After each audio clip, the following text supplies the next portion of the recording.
Un voyage maintenant, une découverte. On connaît depuis Astérix l'irréductible village gaulois. Eh bien voici l'irréductible îlot de pêcheurs irlandais. Nous partons pour Aranmore. C'est la pointe occidentale de l'Europe, dans l'océan Atlantique. 760 habitants il y a 10 ans. Ils ne sont plus que 480 aujourd'hui. Pourquoi? Parce qu'une directive européenne a interdit la pêche au saumon pour enrayer le déclin des stocks. La petite île battue par les vents joue aujourd'hui sa survie. Envoyé spéciaux Loïc Delamornay, Thomas Donzel.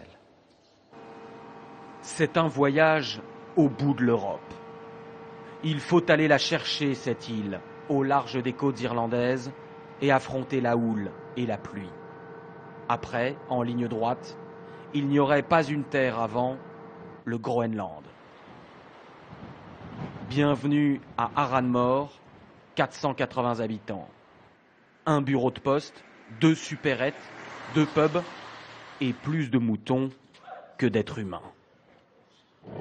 Neili Kavanagh est pêcheur comme toutes les générations avant lui dans sa famille. Mais il a vécu en 2008 un séisme qu'aucun de ses ancêtres n'aurait pu imaginer. Sur les 50 espèces autour de l'île, 48 ont été interdites à la pêche, dont le saumon. Il n'a plus le droit de prélever que les 2 dernières, du crabe et du homard. C'est la loi de Bruxelles et pour lui son arrêt de mort. Le gouvernement et l'Union européenne ont imposé cette règle folle. Je pense qu'après ce sera la fin, on sera les derniers pêcheurs sur l'île. Et dans le même temps, des bateaux hollandais, français, espagnols peuvent venir près de nos côtes pêcher du poisson. À l'origine, cette mesure louable était censée éviter la surpêche. Mais un empilement de règles internationales très techniques a abouti à cette situation absurde. Les petits bateaux irlandais ont interdiction de pêcher dans cette zone mauve et devraient aller trop loin, 74 km au large, pour le faire. Par contre, les gros navires-usines étrangers de pêche industrielle ont le droit de s'approcher jusqu'aux limites des eaux territoriales, c'est-à-dire seulement 22 km. Comble de l'absurde, alors qu'Aranmore est une île, pas un poisson en vente dans ces 2 petits magasins. Seulement du poisson surgelé, officiellement de marque irlandaise, mais qui vient en réalité de beaucoup plus loin. Celui-là a été pêché dans l'Atlantique Sud. C'est où, à votre avis, l'Atlantique Sud? Et celui-là vient d'Alaska. Quand ils nous ont pris la pêche, ils ont pris toute la vie qui va avec. Quand vous vivez dans une grande ville comme Dublin, Londres ou Paris, vous ne vous rendez pas compte de ce qui se passe dans les régions rurales.